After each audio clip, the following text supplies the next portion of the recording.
Hi, hi, hi. And hey, everybody. Welcome to another edition of Talk More Talk, a solo Beatles video cast. This is a bi weekly show that we do every other Monday night at 9 p.m. right here on our Facebook page. And we talk about the solo careers of the Beatles. Once in a while, we can go into their group years and talk about them then. But most of the time on this show, we cover the solo careers, the most successful solo careers of all time for many musicians who came from a previous band. I'm Ken Michaels, and hopefully you know me for my syndicated Beatles show called Every Little Thing, which right now is on over 40 radio stations, and also another podcast show, another bi weekly podcast show called Things We Said Today with Darren DeVivo and Alan Kozin. And I am joined this time, as I am every 2 weeks, by my regulars. Let's introduce them right now. There'll come a time when we just have to say the Queen and nothing else. But you know her for a couple of books that she has written, songs we were singing, guided tours to the Beatles' lesser known works. Look at this. Oh my Right on God. cue. They are ready. Right on cue. This wasn't even planned, you No, know? it wasn't. Swear to God. Okay. Nope, surprise. Also, let's see if they're ready for this. Michael Jackson, FAQ. All that's left to No, this know one. about. No, This one. wait, I'm getting to that. I'm getting one There's at no a room for time. Michael. No room for Michael Jackson anymore. Oh, Kit. Hey, get him out of here. All that's left to know about the King of Pop. And then, yes, we can all do this now. I Very can't yet. proudly. Oh, I didn't. Oh, it's supposed to come today. I'm making notes right now, as you can tell from reading Oh the my book. gosh. Has the best blurbs on the back, too. Yes. One being from Ken. That's right. One That's being from right. Ken. So that's Fandom in the Beatles, written by Kit and Ken Womack. Contributions from lots of great people, Candy Leonard, you name it. And so she's also the queen of Motown, we could say, which means I could There you also go. say that she's once, twice, three times a lady. Mm. Lionel Richie's profiting from me tonight. Yeah. Let's welcome Kit O'Toole. Hi, Kit. How's it going? Even better after that introduction. I mean, wow. I mean, it's all downhill from here, you know. Probably. I mean, wow. Thank you, Ken. Hello, Tom. Hello, Joe. And hello, everybody who's tuning in tonight. This is going to be a really fun show. Definitely. I had to work the Motown in. I know. It Some was way. very smooth. Okay. Also, we have one of the two regular co-hosts of the very popular solo Paul McCartney podcast called Two Legs, along with Andy Nichols. And, you know, he's constantly working on that show. He's probably got 20 shows already planned as we speak, at least. And that's At least. Tom Hunyadi. How you doing, Tom? Hey, Ken. Nice to see you guys. Good to see everybody out there. Joe, Kit, Ken. Let's do this. He's ready.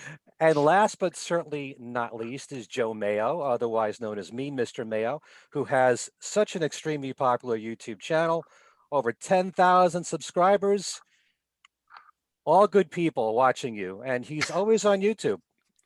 Mm. Really. It's like the That's Truman right. Show when it comes with him. That's it. It's like they follow him everywhere he goes.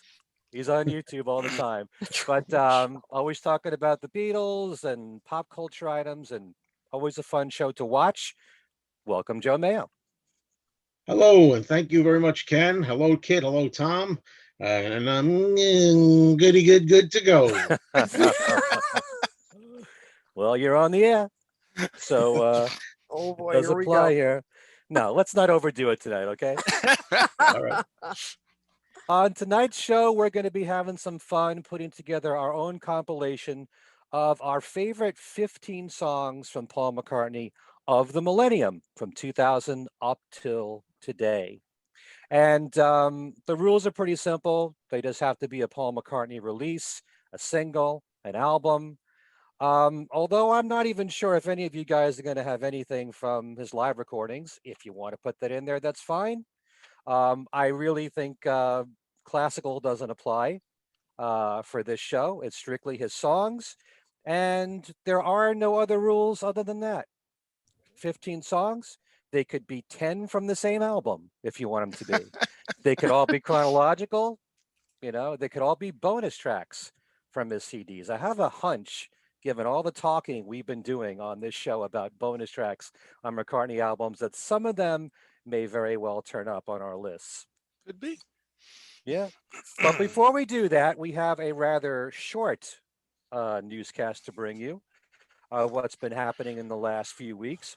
First of all, Modern Drummer has posted a 30-minute interview with Ringo on their YouTube page, covering the new EP, Zoom In, and what he's been doing during the pandemic, and also plugging the upcoming Beatles Get Back film and more. I advise you to check that out on their YouTube page, Modern Drummer. Ringo's Zoom In EP actually debuted last week on Billboard's album charts at number 179, but I checked right before our show. It's not there anymore. So Mm, 1 week, Ah, and that's it. wow. Whoa, what a surprise. yeah. Oh, what a surprise. It's unfortunate. It's Oh, really yeah, good. It The EP's is. really good. it is. Give it a Yep. chance. Tell everyone you know that's a Beatle fan about it and help Ringo get back on the charts. But the Beatles won, by the way, the ever indestructible Beatles won, is at number 56 on the charts. Wow. 400 56? 56, 466 weeks logged on Billboard's top 200 so far. Wow. Ringo just delivered a very brief message to the great songwriter Diane Warren. She is up for an Oscar. She has a song in the film The Life Ahead. So Ringo wished her good luck. And of course, Diane Warren wrote Here's to the Nights for the new EP for Ringo. As far as John Lennon, Lennon fans have been given a nice treat with a new video that was made for the song Look at Me. It features previously unreleased 8mm footage of the couple at their home in Weybridge between takes of two of the couple's films, film number 5, Smile, and Two Virgins, both of which were filmed by their camera operator, William Waring. It includes shots of the couple at home, as well as John strumming on acoustic guitar. And just available on YouTube is the Instant Karma Evolution mix with many of the outtakes of the song as it's being developed. And with George Harrison having a lot of input. Yeah, and you can hear him just kind of faintly in the background talking, making suggestions. It's kind of cool to listen to. But it really is. It's like take after take after take. So you're Yeah. hearing the song, you know, as it's being finalized, or close to it anyway. As we've been reporting, the new album of cover versions of songs from Paul's McCartney 3 album called 3 Imagine is coming out digitally April 16th. That's this Friday, folks, with a physical release, including exclusive vinyl editions coming July 23rd. Since our last show, we've learned that there'll be a limited edition pink vinyl version available in the US with 2,500 copies made. There'll also be a limited edition translucent green vinyl through Target, which costs $49. And there is a dark green vinyl edition at You Discover. And now available on YouTube is the new mix of Find My Way from Paul with Beck. And only a few days ago, they posted on YouTube the new mix for Slidin' from EOB, which stands for Ed O'Brien. Any comments on any of these new mixes, guys? Sliding just sounds like it was sped up to me. It just, Yeah. you And just. Flying My Way sounded like it was slowed down to me. And I didn't care for Kiss of Venus that was out either. So Hmm. for me personally, it's an 0 for 3 so far. I kind of like the Kiss of Venus. I mean, new Mm. words were added. It was done sort of in a rap style, something different from the way that Paul released it. Nice to have him in the video at the very end for a few seconds. But Find My Way was a disappointment for me because I like Beck and I thought Yeah. that you'd be hearing Beck sing. Yep. And we Same don't here. know from song to song whether or not it's going to be Paul singing the vocals or the artists that are on there. Or maybe the artists are just doing the remix and doing all the background stuff and they're putting Paul's vocals in there. So Yeah. we have to wait and see. We'll know everything by Friday anyway. Right. Well, first of all, if you're those of you who are Beatle fan subscribers out there, I'm going to be reviewing the entire album for the next issue, so be on the lookout Very for good. that. But as far as what's come out, I agree that I wish that more of Beck had been on that. Because I was really looking forward to that, because I'm a huge Beck fan. So I would Paul and Beck to collaborate more. In fact, Paul, you obviously listened to my suggestion about getting in touch with Rick Rubin, so now, that's a good start. You're starting to get, so Beck, give him a call. But yeah, so I agree that I wish, but I actually like that remix. And Beck, I think it was in the description on the YouTube video. I'm not sure where I read this, but that Beck apparently, and boy, would I have loved to have been a fly on the wall in this circumstance, that he had gone clubbing with Paul and Nancy. And wow. and that I guess Paul and Nancy were dancing up a storm, and this one night, and so he remixed the song in sort of tribute to them dancing, that night, because I guess they were really whooping it up.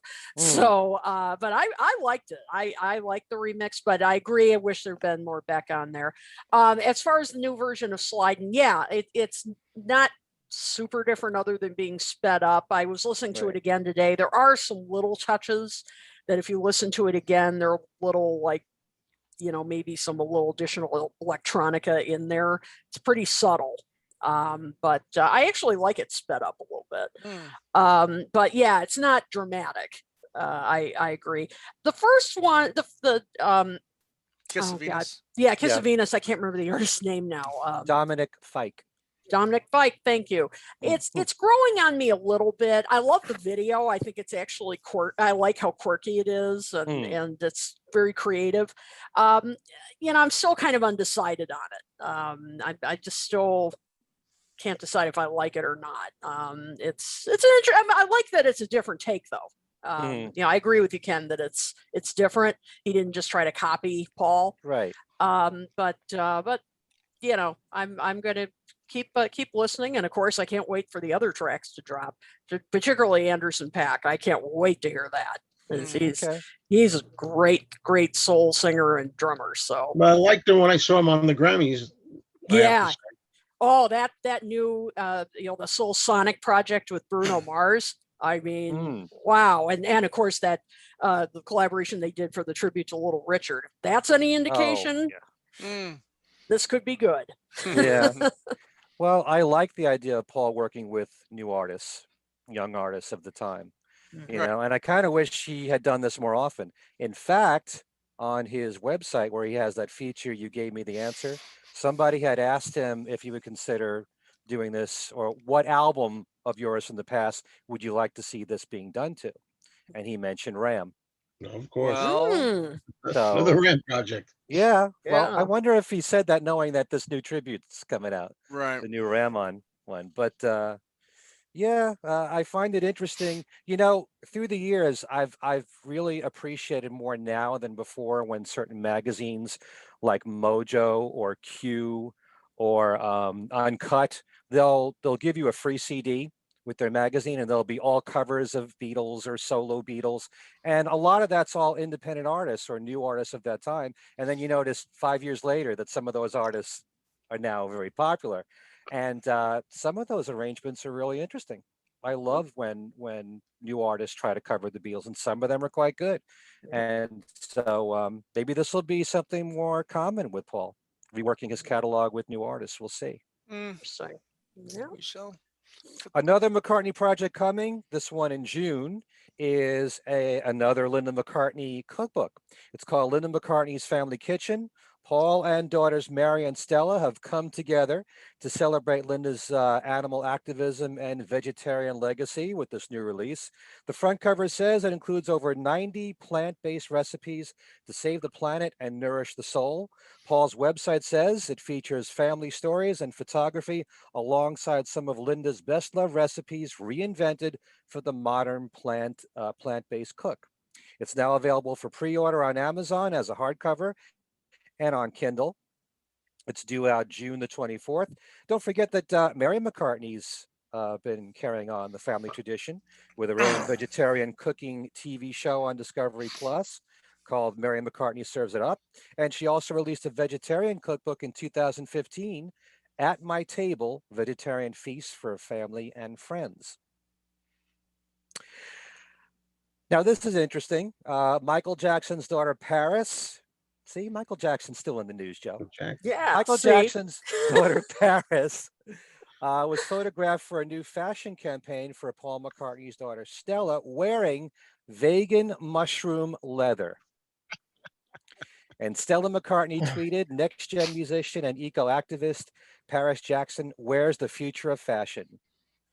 We created the world's first ever garments from this vegan mushroom leather, more realistic without plastic.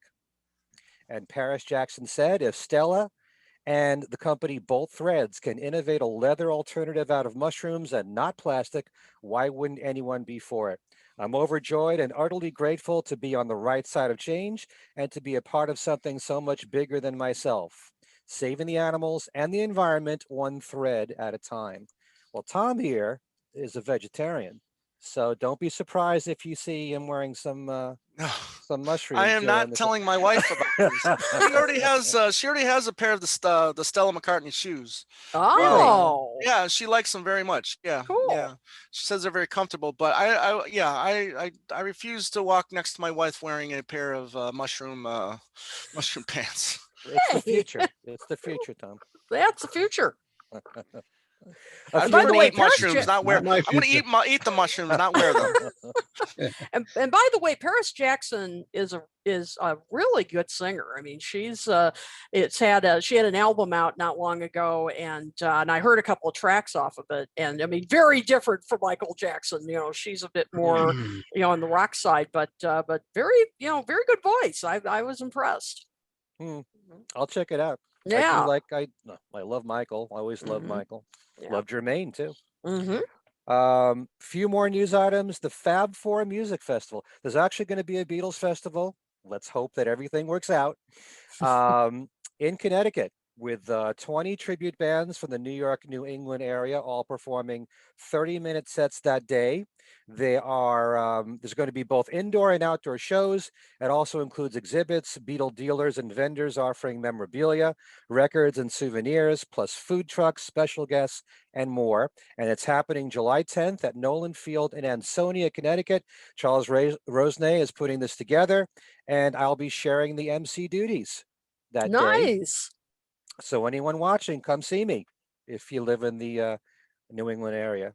To find out more about this, just go to Fab4, the number 4, fab4musicfestival.com. And then finally, the Rock and Roll Fantasy Camp is putting together a live streaming event on Zoom with both Denny Sywell and Lawrence Juber from Wings. Nice. Celebrating the golden anniversary of Wings, 50 years. It takes place this Saturday, April 17th at 12 noon Eastern Time. It'll run for an hour, and it'll be hosted by New York's Q104's Ken Dashow. And it will involve question and answers. And if you want to know more information about that, I will be posting the link on our Facebook page right after we do this show. Okay. And by the way, if you enjoy listening to this newscast and you want a source to list all the new releases coming out, you can check out my website. There's an upcoming releases page with all the dates, everything listed. So you can keep track of all that. And that's at kenmichaelsradio.com. That's it for the news. Well, I think we didn't mention I don't think we mentioned this when we were last time on, Ken, but there was the announcement of the Ram Half-Speed Master from McCartney website that's will be out on May 14th, I think. Yeah, that's great news. That along with the tribute of Ram On. Correct. Around the same time, which Denny Sywell is behind that. Yep. And in case you don't know, also David Spinoza Yep. is on the album too, and Marvin Stamm, who played the trumpet on Uncle Albert Admiral Halsey, and a whole bunch of good people that we know who have been on our shows. Glenn Burtnick is on there, John Montagna, the bass player, Ken Sharp, who for many years has written for Beatle Fan. Lots of great people involved with this new tribute called I've got Ram to listen On. to it, and I gonna tell you guys, it'll blow you guys away. I was really impressed with what I heard. Very impressed. I can't wait till it comes out. Yep. Look for my No. review on Something Else Reviews very soon. You've heard the whole album, Tom? Yeah. We got, Okay. Cherry Red Records gave us a link. Yep, me Okay. too. Yep. Mhm. Okay. Very good. All right. So on with the show. We're going to be we're putting together our own compilation, each of us, of our 15 favorite McCartney songs from this millennium. So that means everything from the Driving Rain album through the newest releases, McCartney 3. And what we're going to do is go to each of us. We're all going to name 5 songs at a time. And so we shall start with, and this time I'll only have to say, the Queen. All right. Well, I know we're probably all going to approach this differently. And by the way, folks, all that are listening, go ahead and start sharing your favorites. And I will say, Susan Gagney, I'm going to agree with you. She said, "How could you possibly narrow this down to 15?" You're absolutely right. It was hard. So, and a lot I of hope we other can have a people few said it. honorable mentions later. Yeah, Yeah, we we do will. have some honorable mentions. Yeah, exactly. So I'm going to group these by album, but I think we're all going to have different approaches here. So that's mine. So all right, first 5. So my first 3 come from Chaos and Creation, The Backyard, which I'll tell you, as time goes on, I love this album more and more and more. So I chose Riding to Vanity Fair, Yes. Too Much Rain, Yeah. and what I think is one of his most beautiful ballads of this past 20 years, This Never Happened Before. That is a gorgeous. Thank you, Tom. Thank you. And, and thank you, Ken.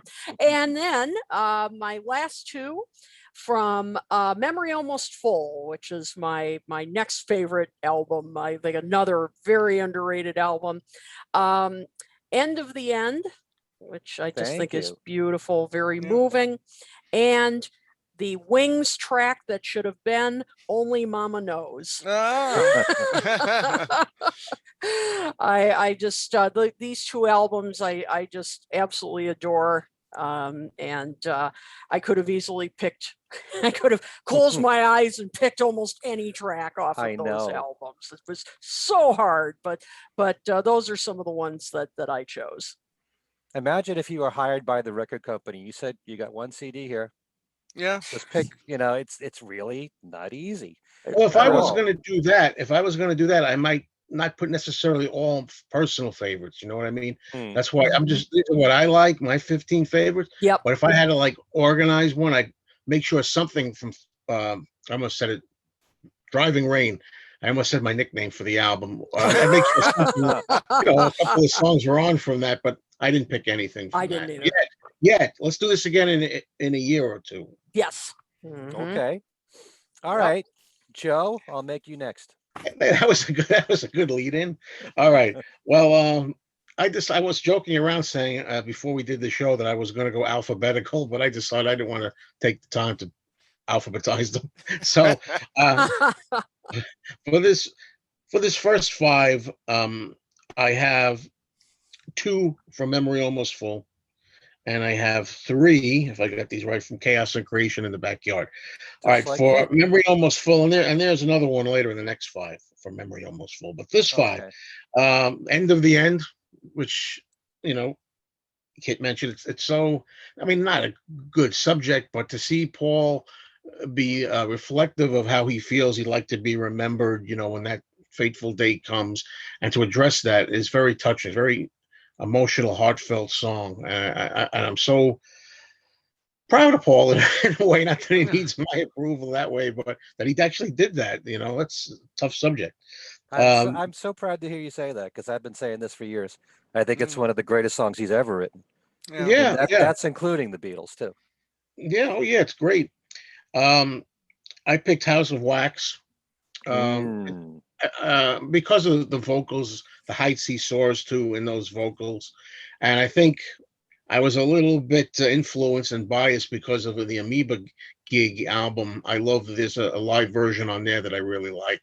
Yeah. And that's really built the song up more for me since I'd heard that. Hmm.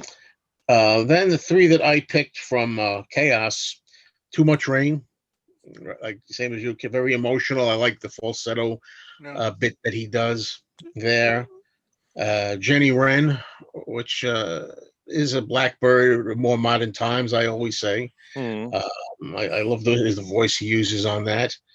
And English Tea, which Wow. Mhm. I just can't help but love that, even though it's a short little ditty and it's Paul, being kind of twee, but then again, he acknowledges that in the song. It's very twee, it's very him, and the way I look at it, and it's hard to resist. I can't resist it. I could see that being on some Beatle album, Pepper or something, maybe thrown on there. That's my Yeah. first five.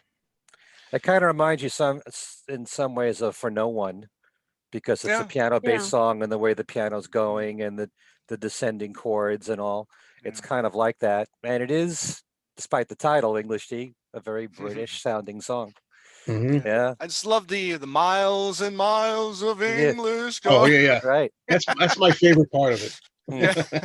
But and you said, I so agree with you, Joe, when you said about how, kind of proud you were Paul writing end to the end. Yeah, I mean, that everybody does that. Yeah, I mean, that image has stuck with me so long about, paraphrasing here, but, about it, the memories was rolling out like carpets for Yep. children to play on. I've And never, that, for what it's worth, that happens to be my belief too. The same yeah, thing he's speaking about in there. So that's something that I always take to heart. yeah, absolutely. And so, I mean, that image has just stuck with me ever since the first time I heard it. And I just thought, what a beautiful, Hmm.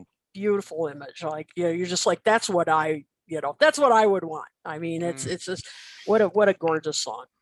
Yeah. Fingers Absolutely. crossed. Yes, Fingers crossed. exactly. Yeah. Thomas, your turn.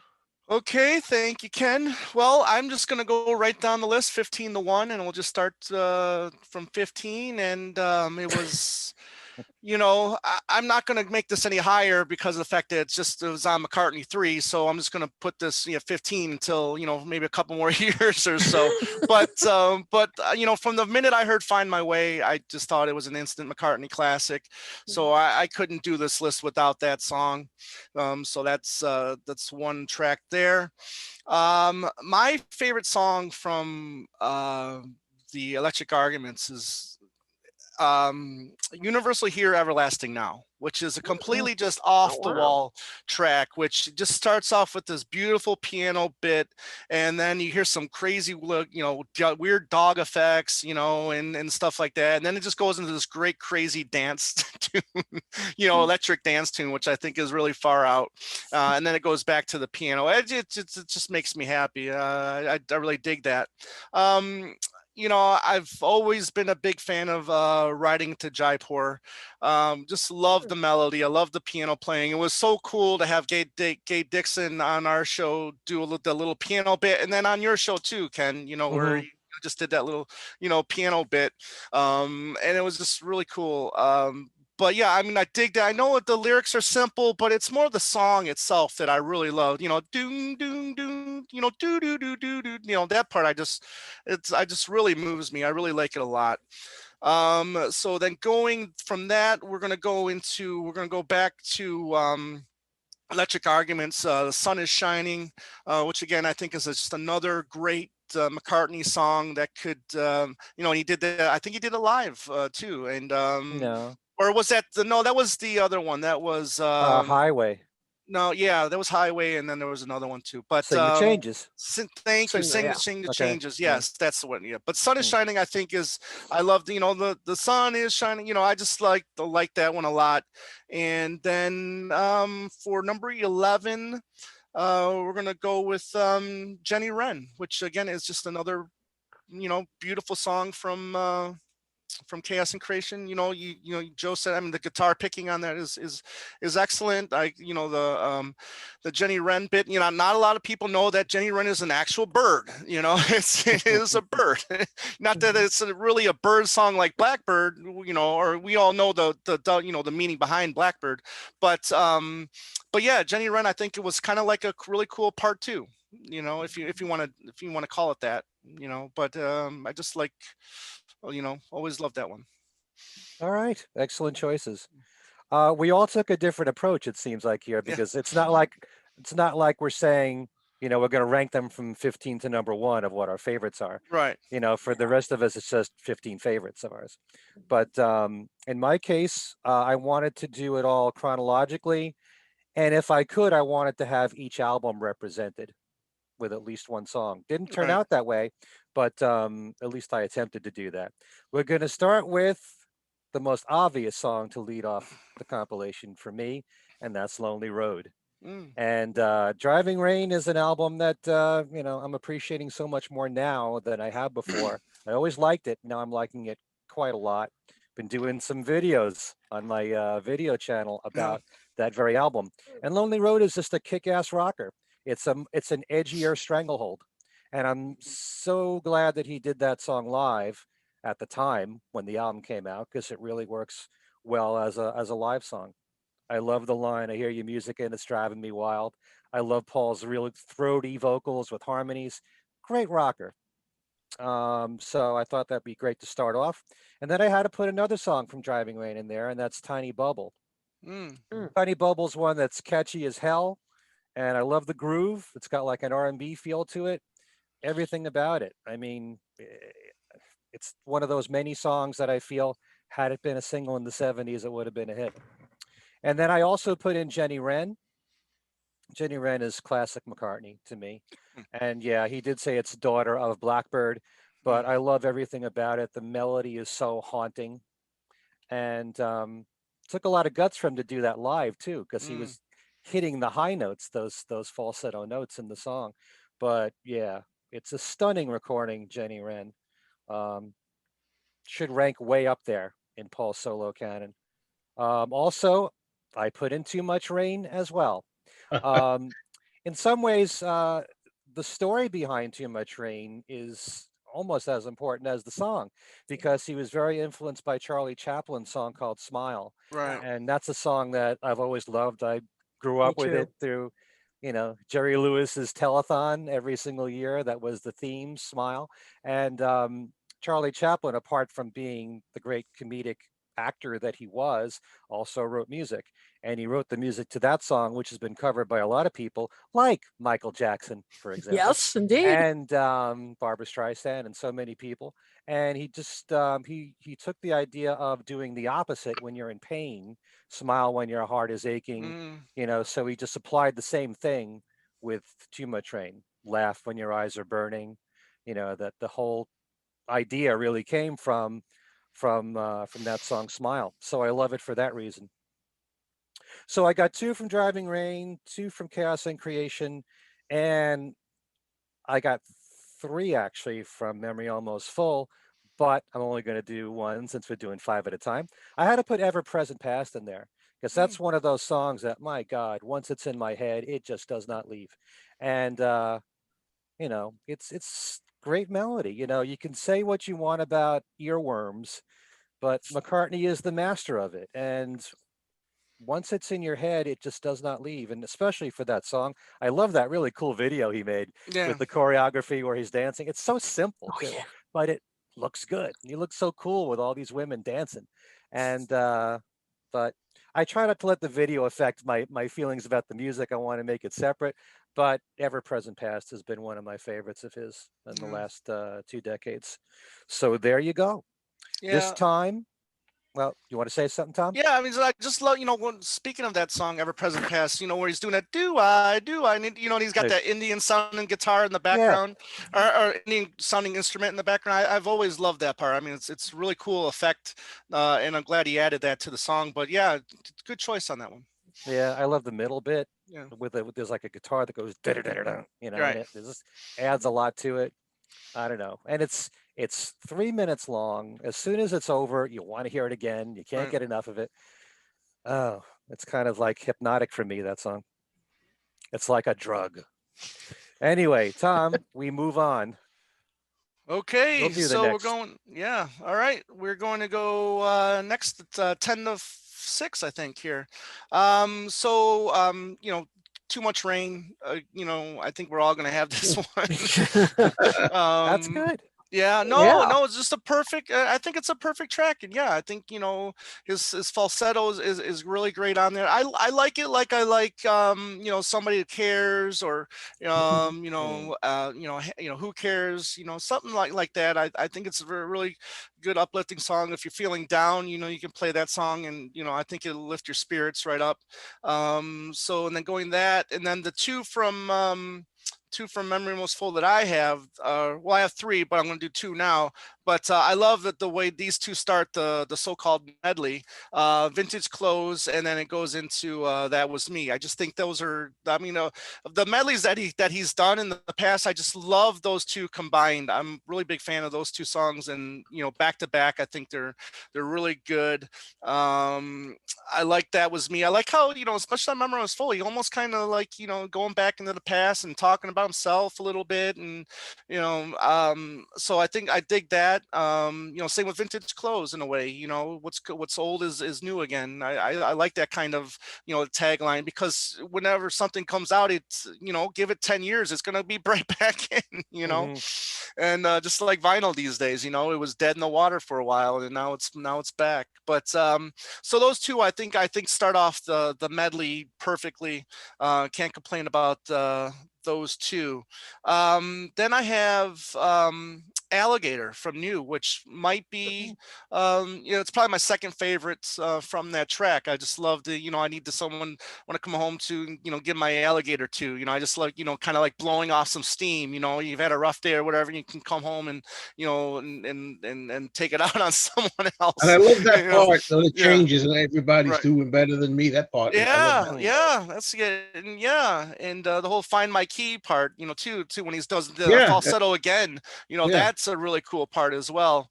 And that, and then again, from Egypt Station, "Happy with You," which I think is a great little, again, a nice little short little acoustic number, Hmm. which you can find those kind of songs on every one of his albums. It seems like there's a kind of like this, like a perfect, little acoustic ditty on on almost all of his albums, that are just I think have a great message. And we talked about Happy with You on our first show for Egypt Station, and I really like what Ken Womack said, just to give our boy Ken Womack a shout out, where I know a lot of people, they were talking about how everybody thought he was singing about Nancy. Well, he's really singing about himself, and I didn't really think about it then, listening to the song when I first heard it. But yeah, when listening to Ken Womack talk about it, it made more sense to me, that he's singing about himself. I'll have to think about that. I Yeah. didn't Yeah, really, come up with that yeah. interpretation, but yeah, Mhm. very good. All Yeah. right, Joe, you're next. All right, next five. I'll start with Only Mama Knows. Mm. Hmm. Okay, from Memory Almost Full. Great rocker. I love the fake out beginning, kind of. You don't know what's coming with the violins and things at the beginning, then you crash into the song. In the vein of a Junior's Farm or something Yeah. like that. We had Wings, right? You were saying, Kid, Wings, kind of the song Yeah. that Yep. should have been right. Okay, then I have the title track, New, which Mm. is represented there. I see behind you. You got the Queen over there with the Mm. background. And, it's funny. It's a simple song. Not one of the greatest things he ever did, but I got to tell you, it's so well titled because I just feel like it's a new relationship. Makes me happy when I hear it. That whole album makes me feel good, actually. I love the album. But that song really is like what it must feel like when something's new. And when I had a new relationship with my girlfriend, this was a big factor in our relationship, this album and this song. It signifies us when we were kind of starting out, more or less, and Oh, that's always what I think of. So it has a connotation for me. Mm. I oh, just love that's it. sweet. Yeah, got a couple more from that album. Early Days. Mm-hmm. What can you say? Paul looking back on his years, the younger years, and I always say that his so-called older voice, old man voice, if you like, is so well used on there, and he could have tried to taper it a little bit, maybe reduce it, but he left it that way, and I think it suits the song. I don't Mm-hmm. think that's the kind of song that would be as strong if you have a young guy singing about it. You're talking about an older person looking back on his early days, and it's very, very sentimental. And Well, I think yes, sorry, the producer for that Right. song, I think it was Ethan Johns. He was the one that said, because Paul was kind of worried about the way his vocals were, and he said, Mm-hmm. no, yeah, leave it in. It works better that way. It shows his vulnerability, and yeah, definitely, yeah, it works from the standpoint of an older person, and maybe you could attach more emotion to the song that way. Mm-hmm. yeah, uh, and that line in there, which I thought maybe came from someone else or somewhere else. I'm not 100% sure on that. May sweet memories from the past always come to you when you look for them, and your inspiration long may it last. May it Mm, come to you time and time again, or something close to right. that. I always think of that as meaning too, like the inspiration, like for new music, new work, new song, being inspired, all that kind of stuff. And yeah, I love that bit. Then also from the album New, I went with a song a lot of people maybe don't know. It's called I Can Bet. Mm-hmm. Hmm. I love it. A fun drive along song. Always good to hear that when I'm driving. Uh, I love the way it's like this older Paul, now 70 or so, 71 at the time, and he's got a younger wife, and he's kind of like the lyrics are kind of like don't wait for me to be steady, I'm your man, and I'll be there when you're ready, like almost a little playful kind of innuendo going on there. You still has surprises in store for you, but you can't guess what I'm going to do next. Leave Hmm. it to your imagination, a little playful. I just love that whole feel about it, and it's a good song, good time. And finally, for this grouping, I'll go with Find My Way, echoing what from the fairly newly released McCartney 3. I just, again, I think it's a powerful, fun, upbeat kind of song. It makes me happy every time I hear it. I love the guitar play that he does in Mm-hmm. there and Mm. all. It's really a good track. And, they say there's no single on McCartney 3, but that's a single as far as I'm concerned. Sure is to I me. think so. Mhm. That makes the most sense if you were ever to pick a single from Yeah, it. I Yeah, would think so. yeah. And that's it. Okay, we move on to the Queen. Okay. All right. Well, Tom, you and I have some tracks in common here. Mm, First, one more track off of Memory Almost Full. That was me. Mm. I was so glad to hear you pick that. As I've always felt, that was an underrated track on that album. I love that. I love his vocals on that. I mean, just really, toward the end, I mean, he just Mm. pushes his voice and it just, gives you a taste of that old Beatles Right. rock kind of mhm. vocal. And I love, just like much of that album, him looking back on his life and kind of thinking, can you believe that was me up there? Right. I've Mm, always loved that track. Um, I decided to include something from Kisses on the Bottom because Mm. I think, that was the Great American Songbook, and was a very important influence on him. And so my favorite track from that is I'm going to sit right down and write myself a letter. I thought Mm. his performance on okay. that was very good. He really hasn't always been great with phrasing on those songs. I mean, it's tough. That is really, I think people think those are such classic songs and that they're easy to do. No, they are not. But he did very well on that. And of course, I mean, boy, he was smart that he recruited the best. arrangers. Sure. I mean, Diana Krall, John Pizzarelli. I mean, you Yeah. can't go wrong. You know, he was very smart. So I've always enjoyed that one. So I wanted to include that. From New, I have Appreciate.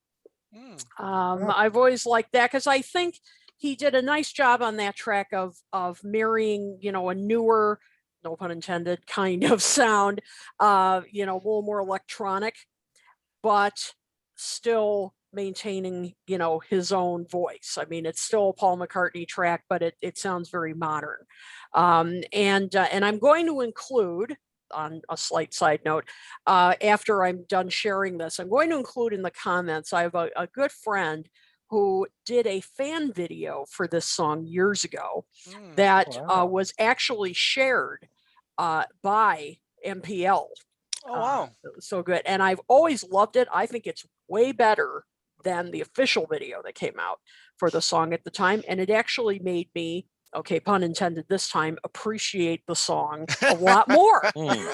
And so when I'm done sharing this, I'm going to copy and paste the YouTube address in the comments so you guys can check it out. It's really very good. Very good. And Sherry B is the name of the creator. So shout out to her. That's just a wonderful video. And Queenie Eye. I appreciated that song more live. When he started playing that live in concert, I thought it had more energy, even more energy than it did on the record. So I really began to like that song a lot more when he started performing it in his set list. You know, it's catchy. You know, I mean, it's catchy. He did it with Ringo at the Grammys too. And he did it there too. Right. Exactly. And so you know, once I started hearing it live, I was like, boy, you just can't get this out of your head. It's just so catchy, and it just had such energy. And you know, he just sounded so youthful doing it, and you know, just seemed to be having such fun, and you know, and as you said, Joe, I mean, kind of the spirit of that album.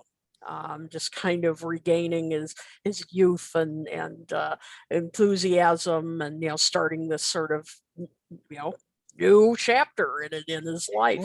Yeah, which is why the title, at first so many people, myself included, were like, why would you call this new? Like the new album? What is that? You know, it's not going to be a new album forever, but that's not really what it means, is it? Yeah. New, the whole essence of something's fresh and new and exciting. Yeah. I mean, he seemed to be, you know, embarking on a new kind of phase of his life in a way, you know, and so and then my last one is Getting Into Egypt Station, which I think sometime we're going to have to go back and revisit that album because, you know, that was, of course, that was our very first show on here, and we'll have to go back and revisit it to kind of like, you know, has it aged well or something like that, because I've really changed my opinions on that album over time. If you wait a little longer, I'd be all right with that. Yeah, exactly. No, I don't mean right now, but along the way.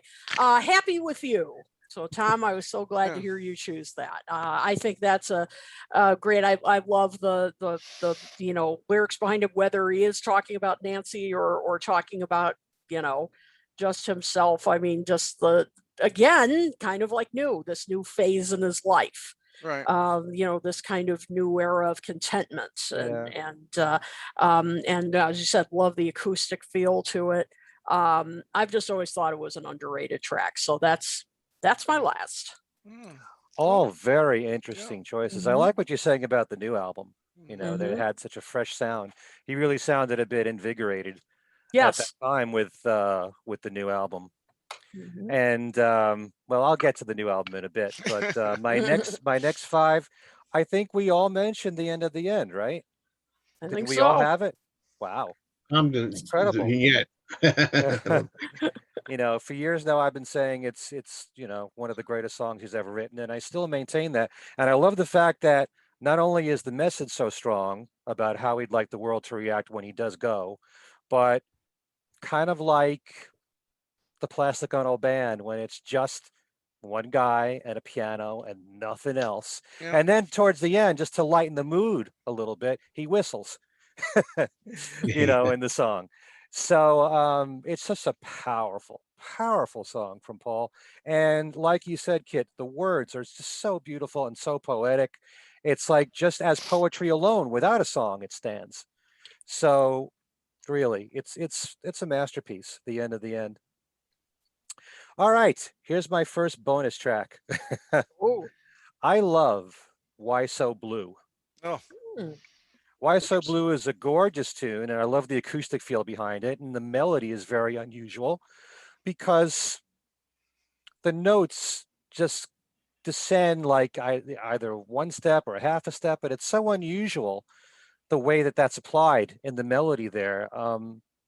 It makes it very different from a lot of our, from, most of what he's done in his catalog.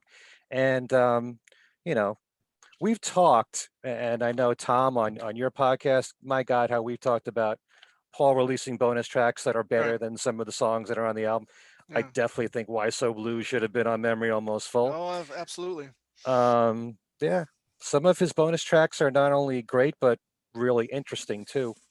It might be a bit more experimental that he thought might not fit on the album, but Why So Blue, I definitely would rank way up there. And then there's soundtrack song, I Want to Come Home, Mm, which I think is really just a very simple melody, but very effective, that works in the song, has a sort of a spiritual gospel vibe to it, I find anyway. And, some of, yep, From There Everybody's it is. Fine. The movie didn't do too well, but, the song certainly got a lot of hits on YouTube. But it's really just beautiful. Paul has done a lot of great work for films, and it's been nice in the last decade or so. He'll put a song out here and there that's just by itself. It's a digital single, and it's like a little bonus to go with everything else that he's put out. So I would put I Want to Come Home in there. And then I wanted to put something in from Kisses on the Bottom, but I put in Only Our Hearts, Hmm. which I think is an absolutely gorgeous song. I'm a real sucker for ballads, in case you haven't noticed. But as much as I like My Valentine, and I could understand Valentine, Valentine's Day, love songs, and all that, and it worked releasing it on Valentine's Day. I think Only Our Hearts should be like a classic, standard today. mm, So should My Valentine. But the melody in there, Paul's vocals are so heartfelt and powerful. Um, I just think it's a stunner. It's one there's always certain songs that you feel are underappreciated or not given right. any acknowledgement in the catalog. Only Our Hearts, I've played it a lot on the radio on my show, and I hope that other people will pick up on it. And then the last of my five here would be Hope for the Future. And there's Mm, another example there of Paul doing something for film, or in this case, a video game. And the message in there is wonderful, simple lyrics, very produced, mm, kind of like I don't know if bombastic is the right word, but it fits for a video game. I love the whole arrangement of what Giles Martin did on the song, and I love the fact that he did the song live. mm, And he continues to write this great music every now and then for films or for something else like this, and right. very suitable in that regard. You know, if I ever was to put together a compilation of film music or whatever that fits that category, this Absolutely. would, right alongside Live and Let Die, Mm. Hope for the Future should be there. All right, so that's my next five. So let's start now with Joe for your All last right. five. Final Last five. five. Oh, okay. I'm gonna start with My Kisses on the Bottom song, which is My Valentine. Okay. And again, I have to relate it to my personal life. It came out at just the right time, and that's our song. Me and Mrs. Oh, Mayo, so to speak. That's our song. That's our song, My Valentine. oh, that's So, sweet. it's a beautiful song. It's good to see that Paul wrote a standard of his own, so to speak, for that kind of music. So I picked that. Then back to the new album, a song that nobody really seems to enjoy as much as I do, unless I'm mistaken. But Uh, it's the song "Everybody Out There." Again, it's just I know it was made mostly to sing along in concert, try to get the crowd motivated. I Hmm. love it. I love the, I guess, the mid range part where it says, "There, but for the grace of God, go you and I." I love Hmm. how it's usually just I. That statement, "There, but for Hmm. the great grace of God, go I." And I like how you and I go in there. I love that whole bit. I just find it a very exciting and fun song, which is what it was meant to be, but mostly almost made to order, I think, if I'm not mistaken, for the live experience. Then I'll go along with from Egypt Station. This is the only one that I've picked. No, I picked two. I'm sorry. Take that back. Uh, Come On to Me, which I think is, again, just a fun poppy single. When I first heard it, I was like, "Oh no, what is this?" I can't believe I didn't love it when I first heard it. But that's one that just kept growing on me and growing on me and growing on me. Hmm. And then I saw him do it on some television show. I don't know if it was Fallon, one of those shows, and he looked great doing it with his denim jacket and new gray hair that he's got. Hmm. It was just a good look. It was a good vibe, and that really sealed the deal. I liked it anyway, but when he did that, I'm like, yeah, I really like this. It's so much fun. Wish you could get like more hit singles these days, but we've been down that road many times before about radio play. Although I did hear that on the radio a couple of times, regular radio, believe it or Mm. not. That song. What format of radio is the question? It was, geez, I was at work, and it wasn't an oldies station. I don't really know what they're listening to. It's mostly newer stuff, like It's probably it was on an album alternative format, which is yeah, kind of like what Darren DeVivo is on WFUV. It's that kind of yeah. format. It's a lot of new artists, but also veteran artists and their new stuff, but they don't play a lot of it. They kind of That's acknowledge it. it respectfully, and for a brief time they play the new stuff by them. Yeah, because most of what I've heard on there, I didn't care for when it would come over because it was Hmm. not just because it was the newer stuff, but it was more the newer top 40 kind of stuff, which is a lot of people say these days there's good stuff out there if you look for it. But a lot of the stuff that's mainstream top 40 is kind of like, the same kind of thing, sounding the same. So, yeah, that's where I heard that, I think. Then I'm going to go to another song from Egypt Station, and that's the opener. I don't know. Um, a lot of people were saying that I talk about this a lot. What other people say, I can't when I'm in the minority. They say, "Oh, he shouldn't have opened with that song." I think it's not the best opener. I love it as an opener. The I way I do always too. describe it, it's like we're getting ready for some kind of show. If you're watching a TV show, the curtains go, and far away there's Paul on the piano. Just getting singing. I don't know, and it's a somber song. Dramatic too. Some doubts here and stuff. And again, his older voice comes through, but I think it actually works, and that's on that song. It's an emotional feeling I get when I hear that. I love it as an opener. Hmm. So I pick that. And finally, a song I've been really talking up lately from McCartney 3. And you know what it is? Hear me, women and wives. I love the way he sings that song, "Women and Wives," from the new McCartney 3 album. I love the melody. I love the preacher sound that he has. And again, his voice is being used to good effect. He's writing for it, the voice that he has now, and I think that's a great example. Again, Mm. if I heard Paul and Ed Sullivan sing a song like that, I don't think it would work as well. So I just love that song, and it's my new favorite of his. So yeah, I think that finishes me, except for my extra tracks, which we'll get to, I hope, a little bit. Okay. I love everything you said there, Joe. I love Paul's vocals on Women and Wives in particular. And he Yeah, he explained it because he was reading the biography of Leadbelly, the blues artist, and he wanted to Mm. put Lead himself Belly. in the mind of how he would sing in that lower register. And that kind of works, I think. All right. Busy tomorrow. I love it. How about Tom? All right, thank you, Ken. Yeah, so I'll finish the the quartet here, if you will, with my number 5, and that is End of the End. You guys have already talked about how how great it is, but that first on the end of the den, on the day that I die, like jokes to be told and stories to be old, to be rolled out like carpets, that children have played on. I mean, that bit I think is just is beautiful. I think this is one of his better, well-written songs in the last 20 years.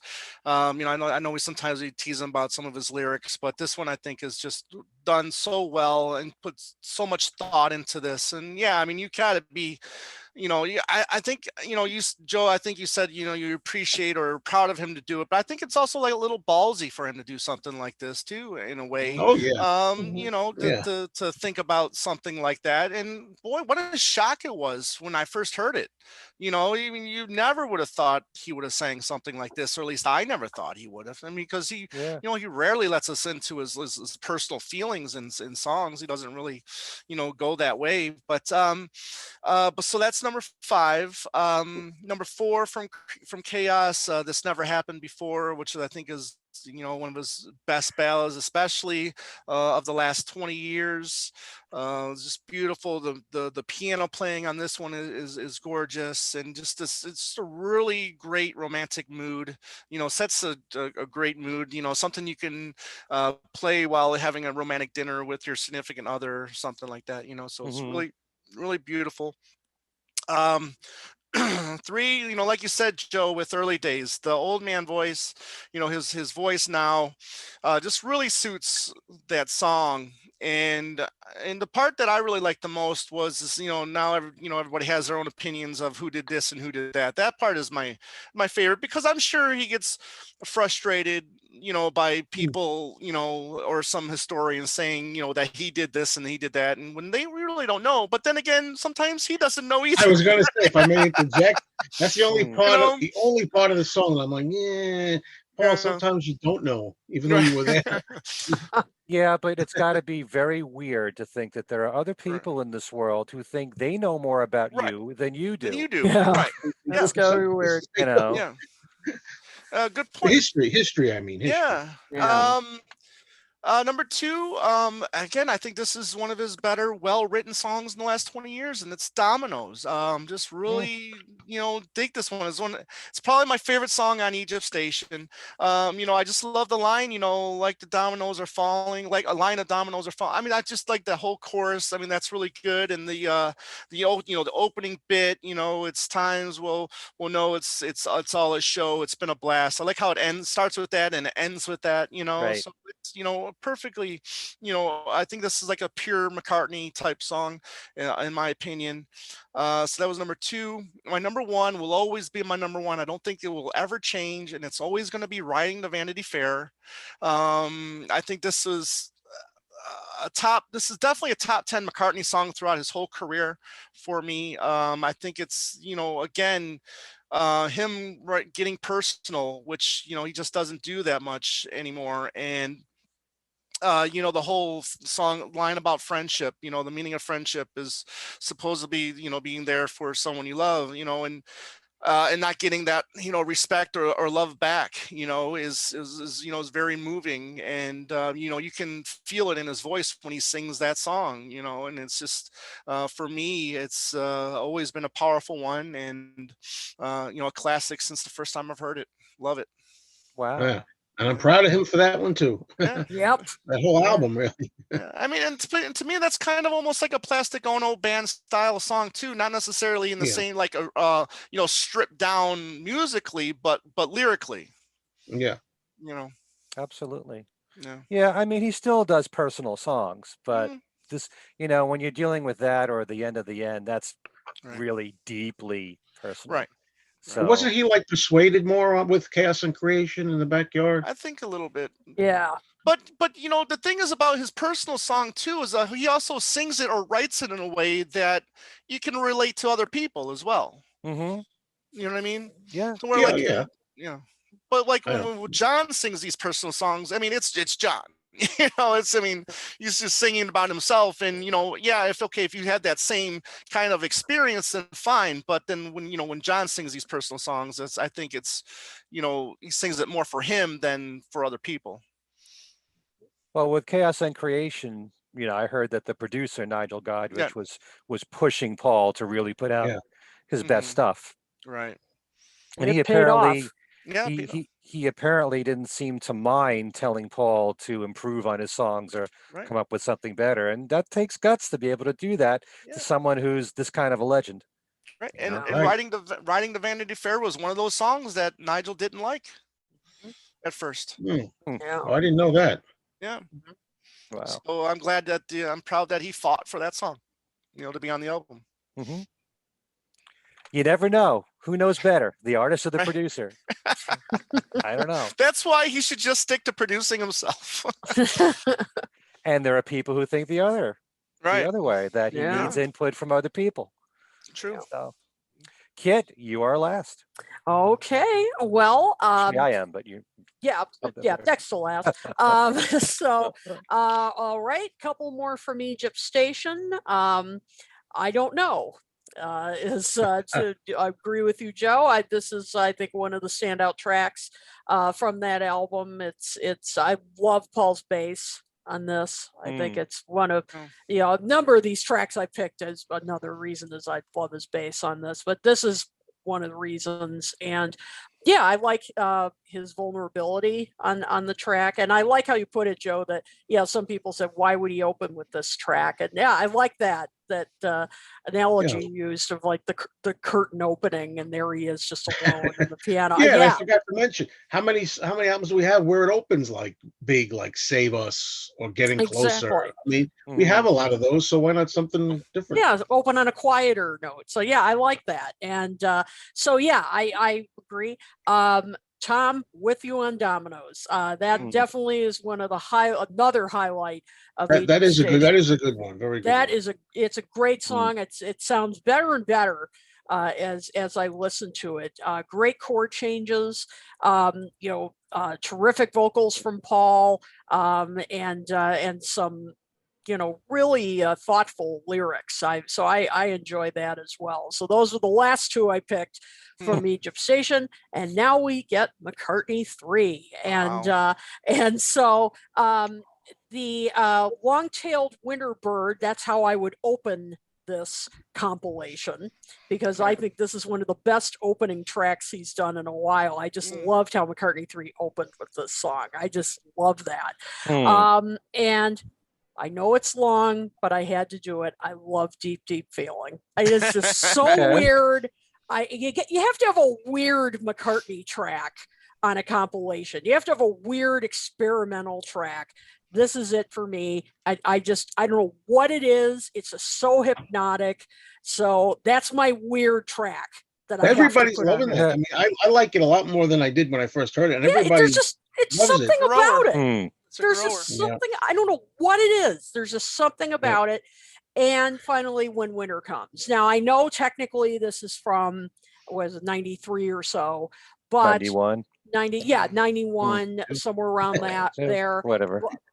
But it was released in 2020, and it's just so beautiful, and and I like it as the closer, also as kind of a little encore, kind of a Her Majesty sort of thing, and it's just classic McCartney, just him and the acoustic guitar, and I just think that's so beautiful. And so that's probably how I would close out this imaginary, pure McCartney 2 or whatever we're calling this. And so that boy, it was really hard to narrow this down to 15. But those are my last 5. All right, excellent choices. And by the way, one thing I love about I Don't Know is that piano solo in the middle, which is so simple, but it really is effective.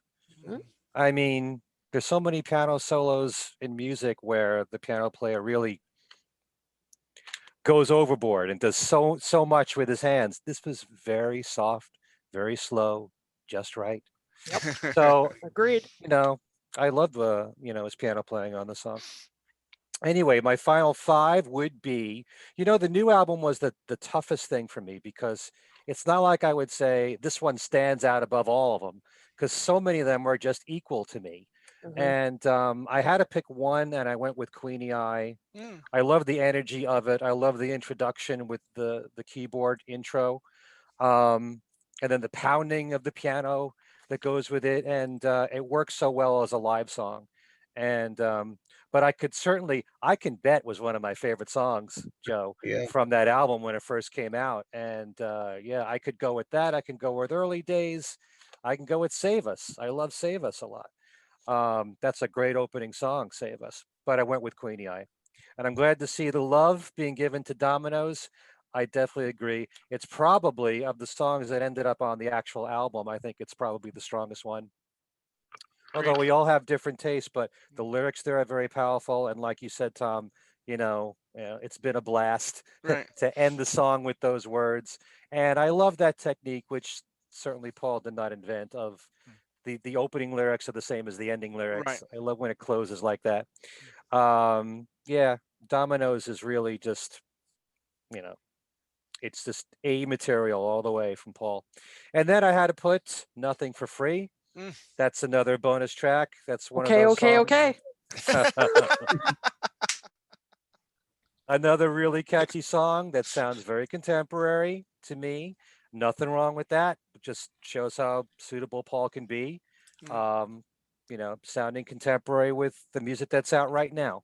And I know I say this all the time. If it was a single years ago when Paul was getting airplay on top 40, it would be a hit. Should have And been then on I the had to album. put in, Yep, yeah, I agree. I agree. I have a feeling, when it comes to Egypt Station, we all pretty much agree what songs should go off and which songs should go on. Yeah. It seems like most fans say the same 2, 3 songs that should come off. But yeah, but Nothing for Free should have been on there. And then I put in Find My Way. It's really, another extremely catchy song. Everything about it. 1, 2 listens and you're hooked. I love all that guitar playing, those descending line. What was it you said, Tom? The Dick guitar player, Dale. like The Dick Dick Dale. Dale. Yeah. Yeah. Yeah, Surfing I and love stuff. I love that Oh effect. yeah. Yeah.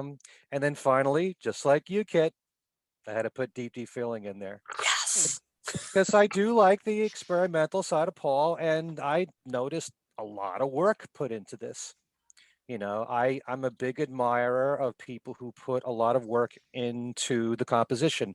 And even though there's not a lot of lyrics in the song, it's what he does with them.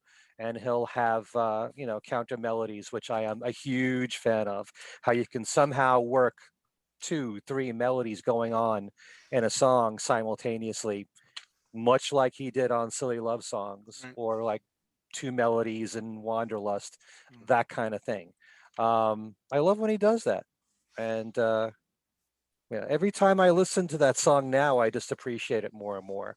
It took a while for it to grow on me, but when it hit me, it hit me hard. I knew it, Ken. I knew it. I knew it. You just have to put those headphones on and just lose yourself in it. Yeah. I just wonder, kind of like, we said this when McCartney 3 came out, if a really long song should be at the end of the album, or if you stick it in the middle. You really have to be in the mood for it. And when you are in the mood for it, yeah, it can work in the middle, but it's like Rinse the Raindrops. We said the same thing about that. It probably works better at the end of the album, I think. Mhm. Rinse the Raindrops does anyway. Mm. So some honorable mentions. Let's go to each of you. All right. Queen, we'll start with you. Okay. You actually mentioned some honorable mentions already. Everybody Out There was one of them that really plays well live.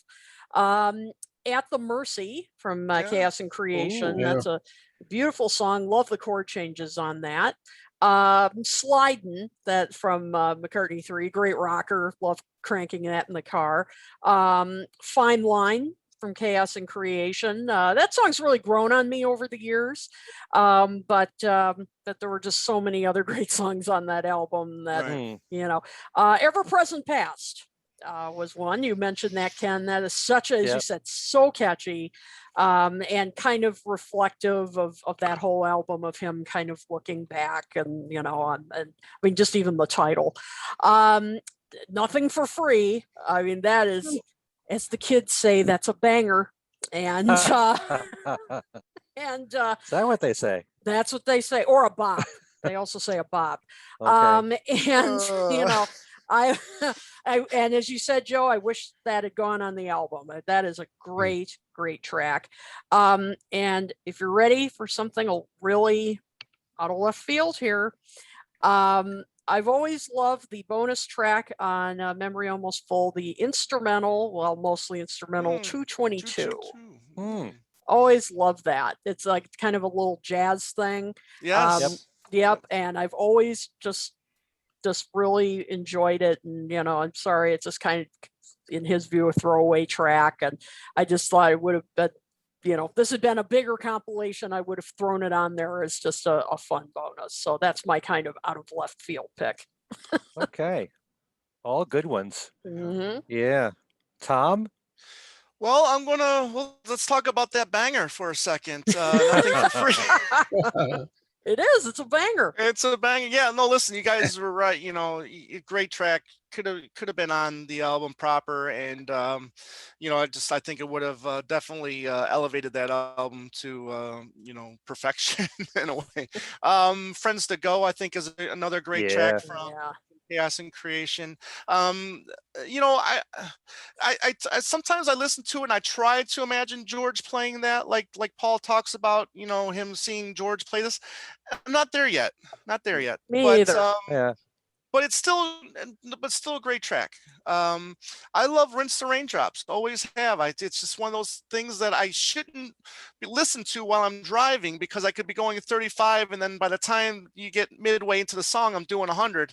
If it's raining out, it's good. Yeah. but again, I like that one. I like that one, actually. I do. Yeah, I think it's great. Joe, you mentioned House of Wax earlier. You like it I love the guitar playing. I think, I've always said I think McCartney is an underrated guitar player, and I think his playing is superb on this one. Ken, you said Why So Blue, and I agree with you. Another really good track that I don't know if it fits the mood of Memory Almost Full, but I think it would have. I think could have fit nicely on that album. Take out Gratitude and put Why So Blue. Yeah. Okay. Hey, Gratitude. There's a track. I'm going to cheat a little bit and just because it's honorable mention, but Ken, thanks to you and your show, that's where I discovered Best Love, and everybody needs to listen to that song Best Love on the Rare Bird Alert by the Steve Martin and the Steep Canyon Rangers. And this is the album right here. Check it out. Paul sings vocals on that song Best Love, and I just think it's just an amazing song that more people should know about. So that's definitely that's one of them. So there's so many great side projects that he's done through the years where he just appears on one song on someone's album, and that's one of them. Just to know, I mean, everyone should know that Steve Martin is a great banjo player. He sure and is. He's surrounded with, really good musicians. And his vocals really work on that song. It's an excellent song. Yes, they do. I got to listen to the sound check one day. We were cooking for the Steep Canyons, and got to listen to their sound check. And yeah, I mean, he's an amazing. Just getting a chance to listen to him play banjo was really cool. And of course, we're talking about the comedian Steve Martin. Yes, that was correct. Because I've seen him play banjo, but I watched him the other night in my new Blu-ray of The Lonely Guy, which is one of my favorite Steve Martin movies. Yep. Oh, he's an incredible banjo player. He really is. Yeah, I've seen him on Carson or something, one of those shows I remember, or Letterman. In the very beginning, when he was doing his stand-up, right, his banjo. He was using the banjo as a prop, yeah, a lot. And then even long before that, he was a writer for the Smothers Brothers. So he's had a long career. Renaissance man. He is. He's brilliant. He really is in a lot of ways. All right, so Joe. All right, I'm going to name some that we've said already. Dominoes. I have.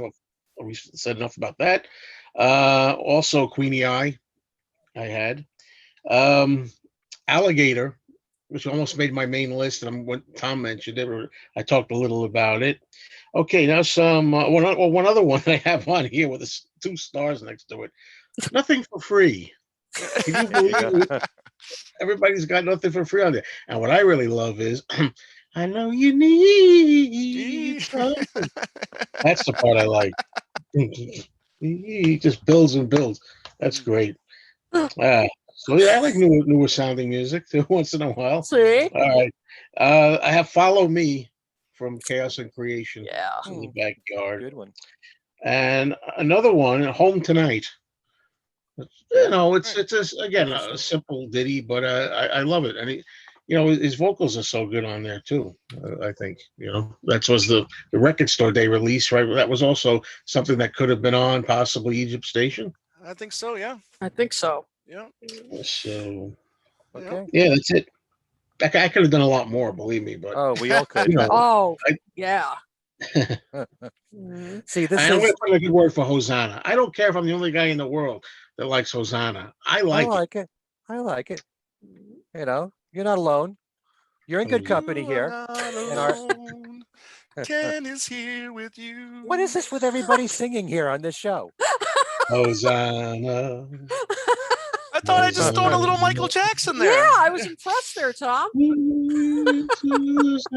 We should just make like little Easter eggs of just the host singing.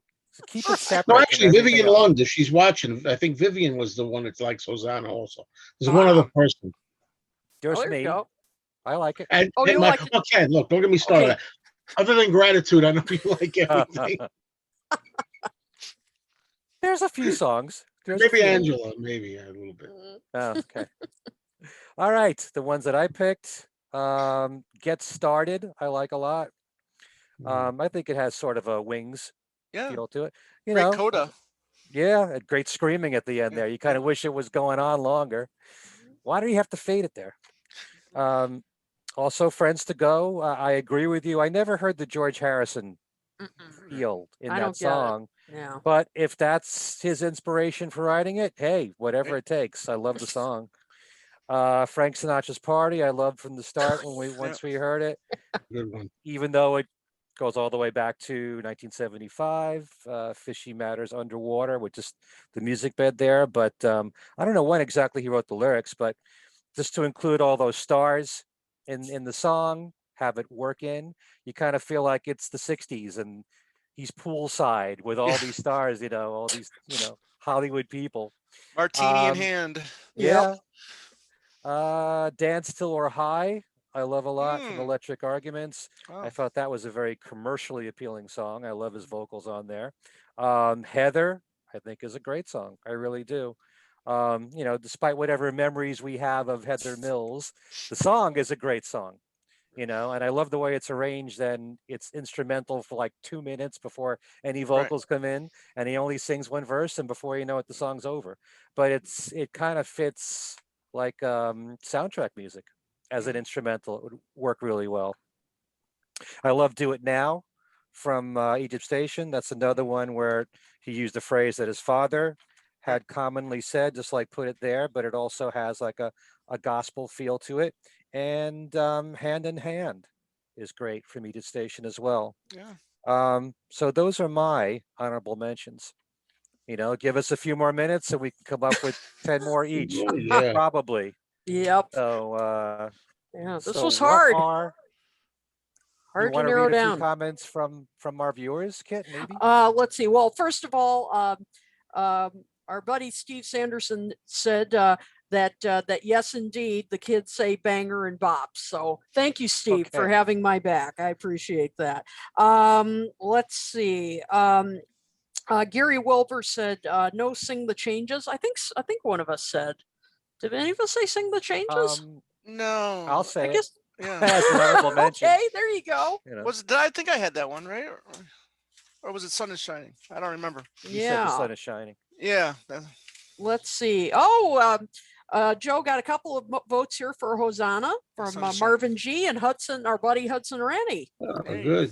So there you go. Wow, Greg Swan said not one vote for I Want You to Fly. And nobody said nod your head either. Yeah. I almost said nod your head is fun. I almost have a did. great time with that where it is at That's the a end of the fun song. I almost did. So that came very close. Let's see what else. Oh, thank you, Hudson, for agreeing on 222. Thank you. Let's see here. Let's see. I'm just skimming here. A lot of agreement on various things. Let's see. Let's see. Oh, Susan said the verse structure of End of the End is amazing, bringing the last line of each verse back to the first line. It reminds me of the song Where Have All the Flowers Gone, where the last verse brings one back to the first verse. Oh, that's a beautiful song. And I didn't think of that, the comparison. That's a interesting point there, Susan. Thank you. Oh, interesting. Marvin points out he remembers a local workday variety radio station playing This Never Happened Before. Yeah, I never heard that played on the radio. Wish they That never would have. happened before. That never happened before. Exactly. It was funny. I was in San Antonio for work, and I was at a bar one night, and then there's a guy, entertainer, just playing, singing songs, and out of the blue, he did This Never Happened Before, and wasn't totally expecting. And after the set, I was like, "What did you do that song for? It's a great song. I love it." And he goes, "Oh, well, he was commissioned to do it at someone's wedding, so he was practicing there that night doing the song." So yeah, nice. so it was pretty fun. A lot of songs like that I will hear in a supermarket. Yeah. Supermarkets can play a lot of stuff that you may not hear on the radio. Right. That's right. So I hear a lot of McCartney that way. Mm-hmm. Yep, absolutely. Our friend Tom Brennan, hey Tom, said his just an example, part of his list. His last group of 5 was Save Us, New, Who Cares, Home Tonight, and Find My Way. Yeah, I guess we didn't mention Save Us. I like Save Us as an opener also. I like Save Us. Yep. Did any of us mention Who Cares? I think maybe I guess we didn't. No, interesting. We didn't. Huh. Or Home Tonight. Did we mention that? Yeah. Oh, you did. Okay, you mentioned Home Tonight. See, that's the thing. There's so many songs that we could have mentioned. I mean, it's really, there's so many here that people have mentioned that that we could have included. I mean, there's and Tom mentioned for another group Anyway. That's a beautiful song too. This just could have gone. And how many people out there think Paul doesn't have any good music in the 21st century? There's so much good stuff out there. That's the thing, and and I know we have, and I'm sure everybody out there, has seen comments on Facebook, along the lines of, "Oh, Paul hasn't done anything of significance since." That's crazy. I laugh my butt off every time I see those comments. And I think this show tonight has definitely disproven that. I mean, well, they either haven't heard everything, probably, or certainly haven't heard with an open mind. Not that it has to be that open to enjoy a lot of this. It's just good whether open or not. Yeah, exactly. I mean, you just have to have an open mind and seek this stuff out, because there's some wonderful things he's recorded since 2000, and talk to people like us or other people who have seriously listened to the music. And in this day and age, as I've said many times, just go to YouTube. Yep. You don't have to spend a penny to invest in McCartney's music to know how it is in the last 20 years. There are a lot of people who think after the 70s he lost it. Oh my God, could they be more wrong? Right. It's exactly. Some of his best stuff is in the 70s, but it's all, in every decade he's put out great stuff. I mean, then you get some charitable people, as I always say, that go to tug of war after that. They say, and then some even more charitable people will go up to Flaming Pie. Right. Yeah, they'll say that, and then after that, it was all downhill. Well, Chaos and Creation, I think, has gotten a lot of respect. Yeah, that's true. That has. But our friend George Krinkle said, "Did anyone mention Vanilla Sky?" No, he didn't. No. Again, only 15 songs we got here. I know. That's the problem. I know. That's. that's really, there's only so many we could include. Yeah. In fact, Susan said she would have had to, for this compilation, of a triple album. Yeah, Right. good point. So think for 1 second what Paul went through when he put together Pure McCartney. Yeah. And he had his entire catalog to base that on. If you had if you were given an assignment, say 4 CDs, but it spanned 50 years of music, it ain't easy. It's Right. not easy. Oh, and Tom, your co-host Andy Nichols said, "Don't criticize what you can't understand." And There you the go. quotes, McCartney, current music haters.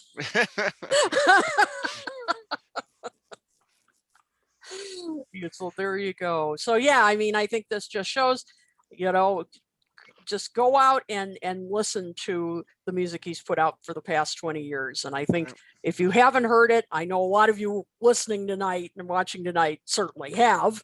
I mean, by all your wonderful comments, you've certainly shown that. But those who haven't, go out and search for these albums. You will be, if you haven't heard them, very pleasantly surprised. Right. And I can bet that you'll like some of it. See what Very you did there, good. Joe. Good All job, right. buddy. So why don't we go around and give each other our contact information and let our viewers know what we're doing? Let's start with you, Joe.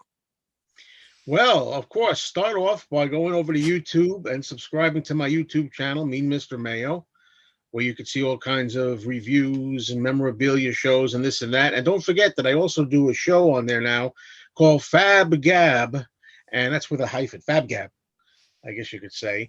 And we're going to have a show this coming Sunday, the 18th. I got a train going by here. Shh. On the 18th at 2 p.m. live. That's Eastern time, 2 p.m. Eastern time. My channel, me, Mr. Mayo. We're going to have a guest. This time it's going to be Kit O'Toole is going to be a guest. And we're going to be ranking the songs from Sgt. Pepper's Lonely Hearts Club Band. It's impossible, but we're going to try to do it. And as I say, this is a kind of new show that I've been starting, but what I'm starting with is going through the rankings. I'm starting with the Beatles albums, and I'm ranking least favorite to most favorite. And after that, we're going to be doing all the solo albums up to, I guess, the newest one being the EP of Ringo and beyond, whatever comes out. But there's going to be other shows where we're just going to have like discussions. We're going to talk about things. It's not just going to be a ranking show, but that's what we're doing right now. Okay, very good. Tom, can you do it all in, I don't know, 10 minutes? And go. Yes. Okay. So Two Legs. This past weekend, we just posted our latest episode where Andy and we take Egypt Station, McCartney 3, and we take our favorites from that and make our own compilation or one album, kind of almost like we did here today. But we took our favorites from Egypt Station and our favorites from McCartney 3 and tried to make one album that kind of sounded, could have fit together, and I think we did a pretty good job with that. The week prior, we had on the legendary, the original Wings drummer Denny Sywell on, along with his co-producer Fernando Perdomo, where we talked about the Ram On tribute album. And like I said at the beginning of the show, I really cannot wait till you guys hear this album. I think it's an amazing tribute. One of the better tributes of any album that I've ever heard, and can't wait to get it in my hands, really. And this Wednesday, Ranking the Tracks continues, and we'll be ranking Driving Rain. So that will be this Wednesday, so be on the lookout for that. And you can find us on our YouTube channel, Two Legs, a Paul McCartney podcast. So please check that out and subscribe. We're all over the internet with Podbean, iHeartRadio, iTunes, Spotify, Amazon, you name it, wherever they are, you can find a podcast. We'll be there, so you can check us out there. Email us at twolegspodcast@gmail.com. And Twitter, Facebook, Instagram, we're everywhere. So check us out. Okay, all right. Kit, you are next. Okay, well, before I get into my stuff, let me tell you where you can find us. You can find us. We have our website at talkmoretalk.com. You can contact us at talkmoresolotalk@gmail.com. You can find us on Twitter at talkmoretalk1. That's the number 1. You can find us, of course, on our Facebook page where you're watching us right now, or you can find us, just type in Talk More Talk Solo Beatles videocast and find our Facebook page that way. And of course, we have a YouTube channel. Head over there, just search that Talk More Talk, and of course, subscribe while you're there. We can just smell how close we are to 1,000 subscribers. We're so close. So please subscribe, tell your friends, tell everyone you know to please subscribe. And of course, like Two Legs, we are pretty much on every podcast platform you can think of. So just search for us there, and of course subscribe while you're at it. As for me, as Joe said, I'm really excited to be on FabGab, and I'm glad you told me there's a hyphen in there. I didn't know. I will definitely correct that when I'm posting. Just to differentiate it from something else that I heard that wasn't Beatles related. It was clothing related or something. So FabGab with a hyphen. So I will be on there, as he said, this Sunday at 2 p.m. Eastern, and I'm really looking forward to rating the tracks on Sgt. Pepper. I was also recently with Joe on Plastic EP's show where that was really fun, where we talked about we went down the tracks on Abbey Road and talked about each track, and that's on my Facebook page, and I think I posted it. If I haven't, I will do that. I think I did, though, on our Talk More Talk Facebook page, so check that out. As I mentioned earlier, I'm going to be posting a review of Ramon on Something Else Reviews very soon, so be on the lookout for that. Of course, you can follow me on Facebook, and I'm on Twitter, and you can follow me, and you'll see where I'm going to be appearing on various videocasts, podcasts, all that kind of stuff. And of course, as you guys very kindly mentioned earlier, the new book, which, it disappeared. Here we go. That's the bad part about having these backgrounds. Fandom in the Beatles. Yes, thank you, Tom. Fandom in the Beatles, edited by myself and Ken Womack. It is now available at Amazon, Barnes and Noble, and you can order the paperback. Do not order the hardback. It is ridiculously expensive. So just order that, or it's on Kindle. So you can go check that out. How long did that take you guys to put together? Oh God, like 2 or 3 years, something like that. It was a long time. Yeah. So I'm enjoying it right now. Yep. So it should be there, Joe. So you'll probably get it tomorrow. Yeah, I'm expecting my copy any minute now. Yep. So it should be there. So anyway, I think that's everything. Okay. As for me, you can always write to me at my email address, which is everylittlething@att.net. The Things We Said Today podcast, we just recorded a show right before this one with Jerry Hammack, who is the author of several volumes called The Beatles Recording Reference Manual. And the new one, which is the last in the series, volume 5, takes you all through 1969 and early 1970. I slipped that in there. And so we just did an interview with him, which is going to be posted either Wednesday or Thursday. You can find that on Podbean, iTunes, or our YouTube page. Please subscribe to that. Also, there's my website, kenmichaelsradio.com. Loads of interviews on there, just audio interviews, plus Beatles trivia, which we have every single week. Win 1 of 10 prizes, like Kit's book, Songs We Were Singing.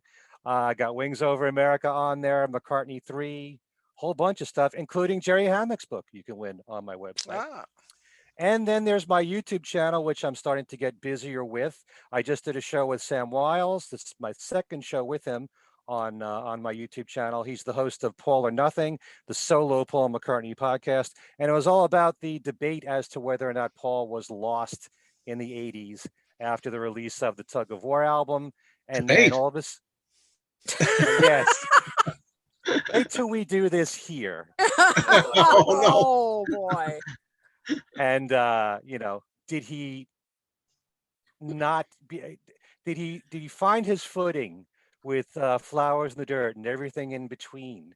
He was kind of lost and he wasn't as creative, or it was below par McCartney. And so people can write to us, share their feelings, and I like hearing different opinions on this subject. And Sam definitely has his own opinions. He's he's kind of in another world at times, but I like that about him. I like hearing what young fans have to say. They can have a completely Hey, but he different doesn't opinion he about doesn't the music. like Once Upon a Long Ago. That's true. And Oh, yet he he I likes love doesn't. it. and he likes So Bad. I don't I love it understand so bad. I love So Bad. that. See, he wasn't lost. He Okay, wasn't we're gonna lost. we're gonna take Then this I'm lost. outside, Okay. Ken. And he doesn't like No More Lonely Nights. Can you believe this? Oh well, Really? then okay. Now, Paul only had Back on My Feet, Once Upon a Long Ago, and I'm missing something else. And Spies Like Us on the albums. They'd be better. Mhm. Okay. We'll tackle that sometime Yeah, in the well, near Okay. future. that'll be a show. Okay. Whole bunch of good stuff on the YouTube channel. Speaking of Driving Rain, my good friend Dave Ghosty Wills, who is also on Two Legs. We talked about Driving Rain and why we felt it's an underappreciated album. And now you're going to go and review it, Tom. Yep. You and Andy. That is And a very good show, Ken. I watched that show all the way. Yep. I enjoyed it very much. okay, thank you. He's a great guest. We got to have him on our show. Yeah, I love Yeah. Yeah, Ghost. we Yep. should. Great guy. And just like you, Tom, I'm interviewing Denny Sywell tomorrow. And Excellent. so hopefully, yeah, he's all over the place. Yep. He's on Hudson show, Hudson Ranny. Was he on Yeah. Ethan's show? I think he was on Ethan. I don't know if maybe. Ethan had them, but Sure. hope he did. Okay. But Yeah, hope so. yeah, so I, just like you, I'm very excited about this new Ram On tribute to Ram. Right. So that's all on my YouTube channel, Ken Michaels Radio. Please subscribe. And I think that just about covers it. Hmm. All right, so All this has been right. great. Thanks to all of you for watching tonight. Thanks for all of your suggestions. And thanks to you guys for making this a great night. And It's a so beautiful night. a beautiful. So for Kid O'Toole, Tom Hunyadi, and Joe Mayo, I'm Ken Michaels, reminding you all the world's a tiny bubble floating inside the truth. Remember that. Don Ho forever. See you next time. Bye. Bye-bye.